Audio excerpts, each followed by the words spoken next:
Hello, Shavua Tov, everybody. Before we get started, I want to ask this question just to kind of set the tone for our learning today, which is twofold. One, how do we see ourselves? And two, how do we see ourselves differently after we do a mitzvah, or after we do something good in general? With that, I want to jump into the teaching. Hello, Nicholas. Glad you're joining us tonight. In this past Shabbat, we read about Abraham welcoming, the parsha begins with Abraham welcoming 3 passers-by into his tent. Now, the reading we're about to see is quite different from the basic understanding of the story, and that's one of the reasons why I wanted to share it with you. It gives a really different flavor for the Torah and a sense of how Hasidic commentaries understand the Torah in general and the nature of the Torah.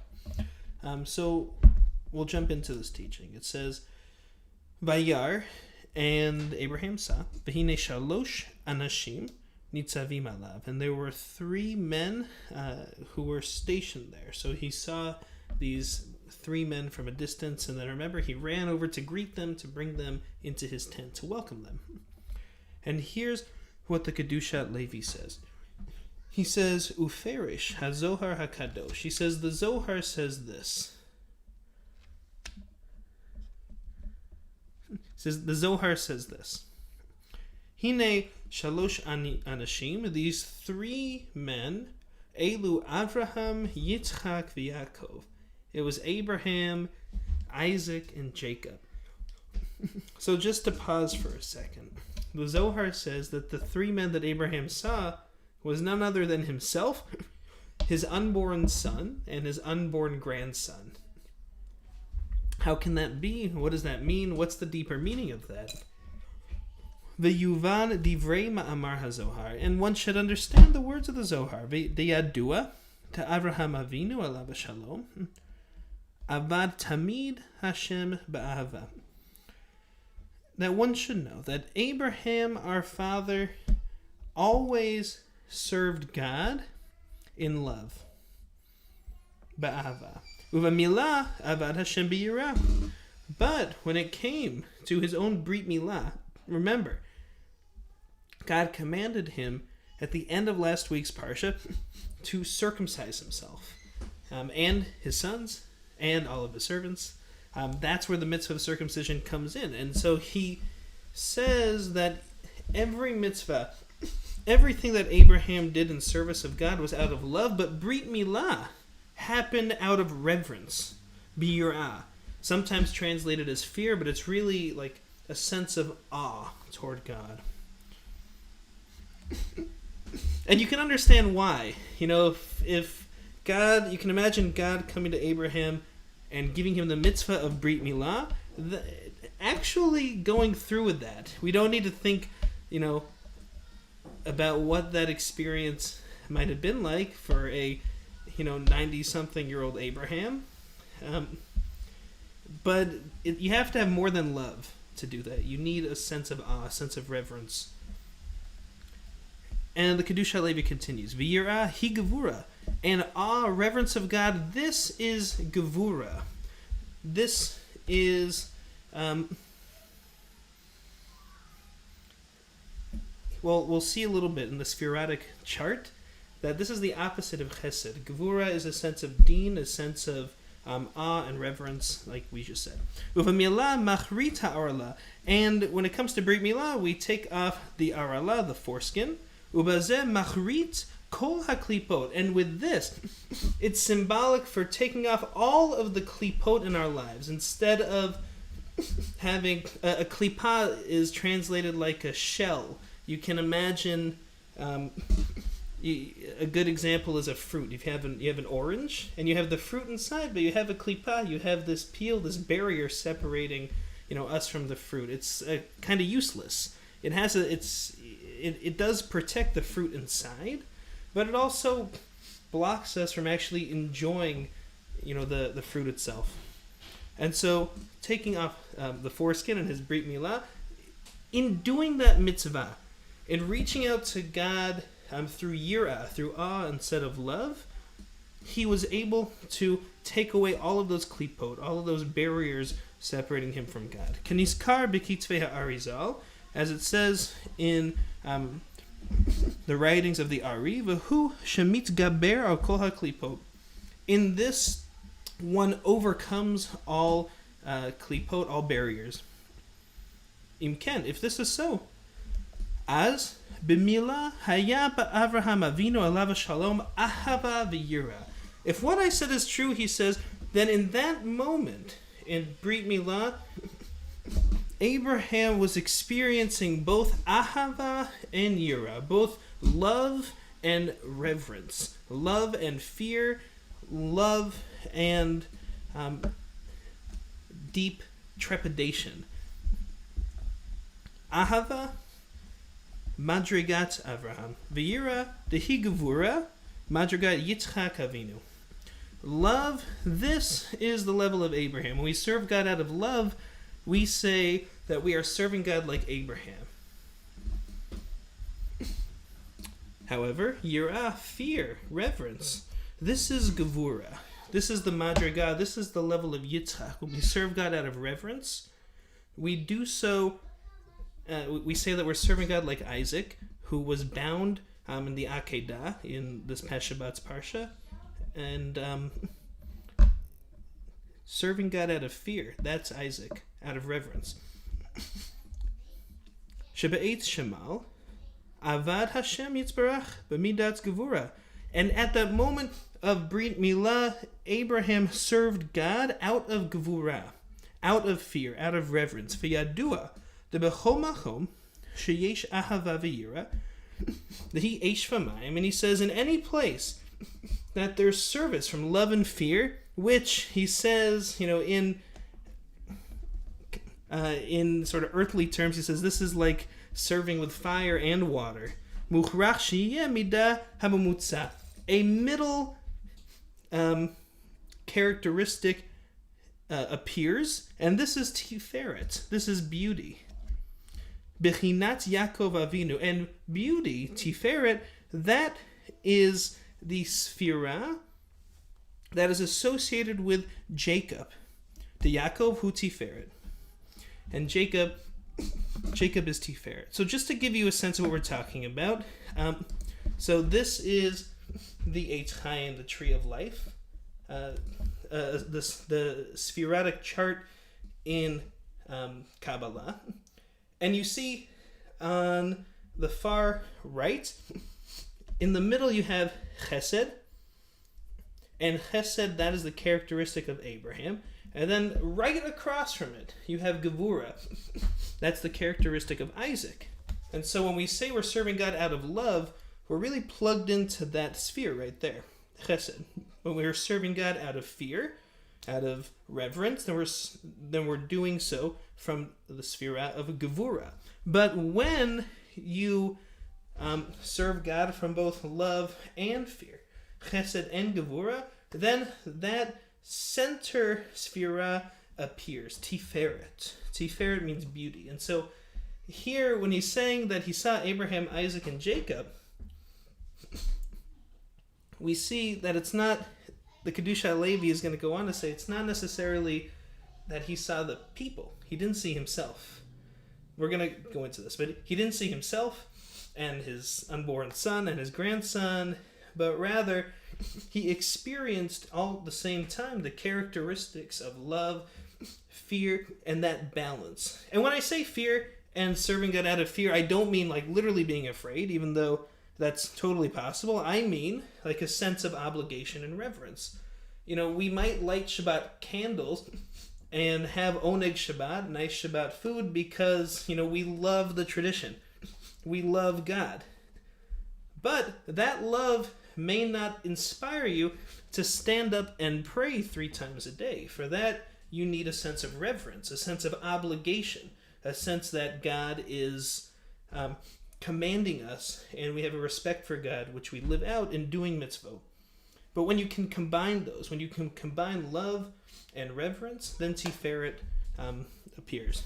And I think we'll keep this graphic up through the end of this, so that way we can refer back to it.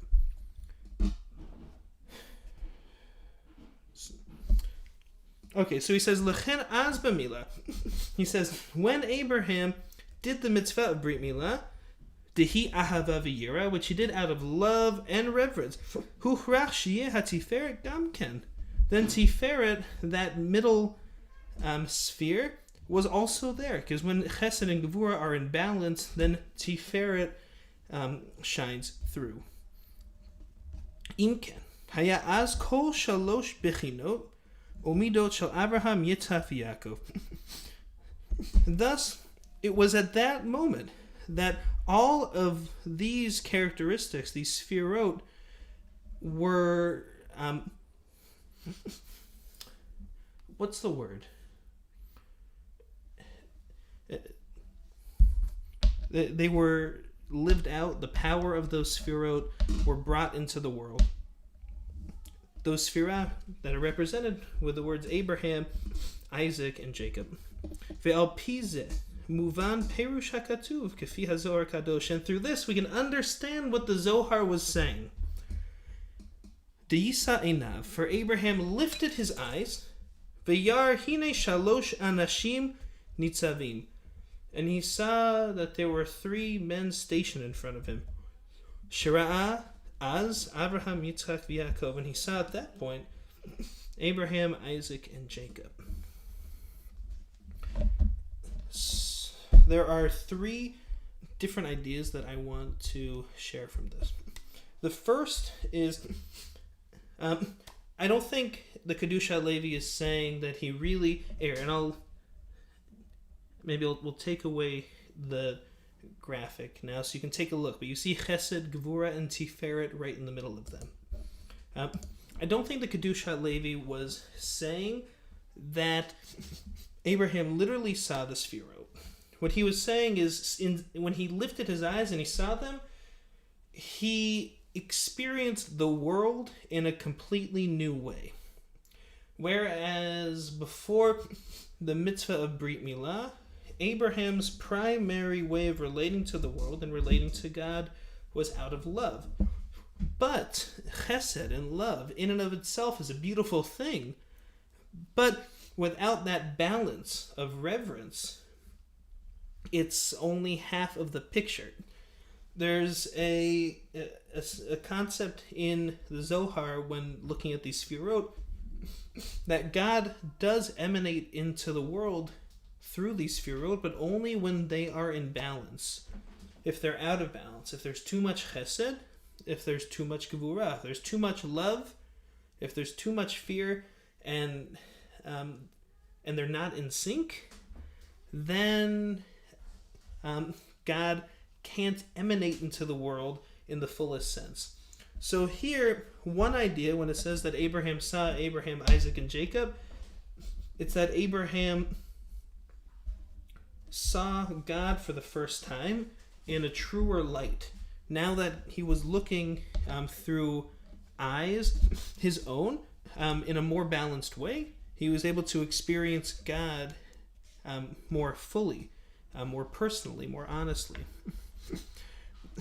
The second idea I want to share is that let's go with the idea that maybe Abraham really did see himself. Here, after Brit Milah, what does it mean, for somebody to do that to themselves? And I know from experience, of course, when I was 8 days old, but I don't remember that, but my son, through his Brit Milah, there was a real feeling of reverence in a way that there wasn't for any other mitzvah that I've done before. And after that, I saw the tradition in a new light. And I think because Brit Milah it's almost like pure yirah, like pure gevura, pure reverence that you do this mitzvah for the sake of the covenant with God. It's one of the few mitzvot that we do on Shabbat, that we actually are allowed to do a bris on Shabbat because of the power of that mitzvah. And Abraham, you can imagine that he saw himself in a different light. He saw himself, in a more balanced sense. He saw that this covenant was tangible. It wasn't something, that was just an empty promise. That there was a real, that this promise could be actualized in the world. And after this mitzvah of Brit Milah, perhaps he really did see himself stationed there, walking up to him, because now for the first time, he saw that he was truly the recipient of this amazing promise from God. He understood God differently, and he understood himself.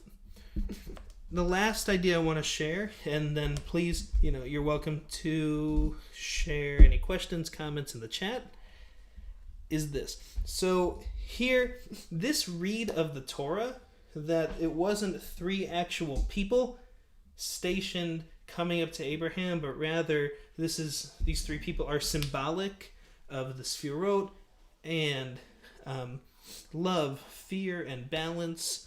That whole idea is not what we call the pshat of the Torah, the simple meaning of the Torah. That is a deeper, you can call it a Kabbalistic read of the Torah. And it brings up the question of what is the nature of Torah itself. Is it stories where, with morals that we're supposed to deduce and live out? I think yes. Is it symbolic in that all of these characters, Abraham, Isaac, Jacob, Joseph, are not meant to be seen as real people, but are meant to be seen as symbols for something bigger? I think also yes. And I think both of these you need to read the Torah. It's again that balance. If we see the Torah only as stories and morals to learn, then we're only seeing half the picture. If we see the Torah only as symbolic, only as grand ideas expressed, in symbols and in code, through these characters, then we're also missing the picture. You need both. And if there's anything we get from this shiur, it is this, that there needs to be balance in order for God to come into the world. And the Torah, no matter if you think it is symbolic, that Abraham, Isaac, and Jacob here are expressions of love, reverence, and balance, or if you think that these are stories with real people, with morals we can learn, and that symbols are, it's not exactly that its purpose. If we think about just one of those, then we don't allow God to fully come into the world. Because no matter which one of those you really believe, we can all agree that Torah is meant to be an expression of divine revelation. And as we learned tonight in the Sfirot, there can only be godliness in the world if there's a balance of things. A balance of Sfirot, a balance of love and fear, or love and reverence, and I think a balanced read of the Torah itself. So with that, I will stick around for a little bit for a few questions. Yochev, I'm sorry about the language barrier. I'm going to translate for you what you just wrote me in the text. Sorry, in the chat. So hold on a second.